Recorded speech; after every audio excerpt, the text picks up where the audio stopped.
A brand new poster for the upcoming Wonder Woman 1984 hit the internet earlier this week, posted to Twitter by none other than director Patty Jenkins herself. We can't blame Jenkins for wanting the world to see the dazzling poster as soon as possible. In a word, it's retro. The one sheet flawlessly captures the aesthetic of the 1980s, bursting with every shade of the neon rainbow that all come together to form a massive W. But it's much more than just an ultra-cool-looking piece of promotional material. This Wonder Woman 1984 poster gives fans their first look at Diana Prince's brand new costume, which looks a whole lot like her gold armor from the DC Comics. In the source material, Diana obtains enhanced abilities when she dons the glimmering getup. She's able to fly, withstand explosions, bullets, energy blasts, and physical attacks, and can utilize the retractable faceplate on her helmet to breathe from a protected air supply if her oxygen is low or if the air around her is unclean. That should come in handy next time she has to breathe the air in London. Welcome to jolly old London. It's hideous. Yeah, it's not for everybody. In DC Comics canon, the Themysciran artist Pallas created the gold armor and gifted it to Diana for use in battles against incredibly powerful opponents. It proved its worth in Wonder Woman's fights against villains like the living weapon Devastation. Given that Wonder Woman 1984 sees the titular heroine face off with the Barbara Ann Minerva iteration of Cheetah, played by Kristen Wiig, it makes sense why she would need new armor. She's as formidable a foe as Diana has ever gone up against before.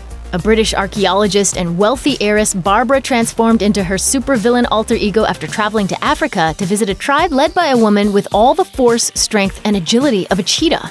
When marauders kill the woman, a priest named Chama carries out the conference of powers from the slain leader to Barbara.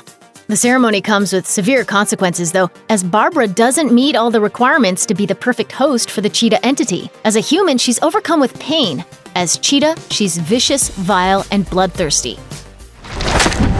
What do you want, Cheetah? To hurt you, Diana. What else? We don't yet know how Wonder Woman will cross paths with Cheetah, but once she does, there's a strong chance that their first fight could leave the Amazonian warrior shaken.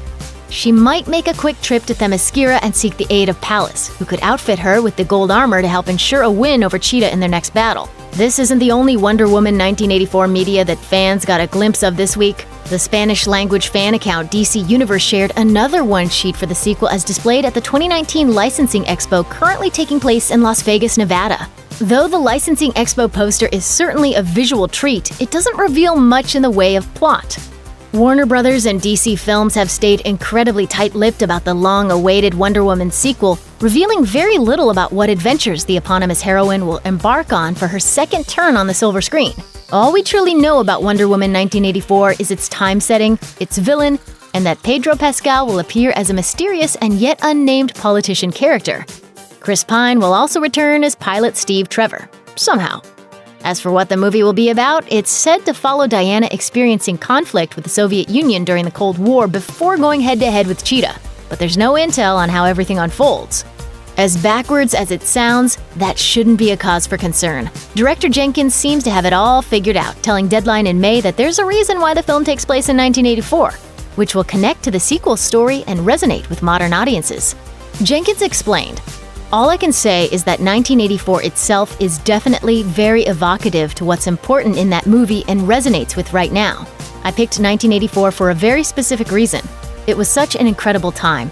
I feel like there's something about the excess of that period of time, which is so linked up to where we are in the world right now, that it's set there for a reason. That's all I can say." With Wonder Woman 1984 nowhere near its June 2020 launch date and the film's promotional cycle not kicking off until December, fans sadly must wait a while before they can feast their eyes on more posters and first-look footage at the film.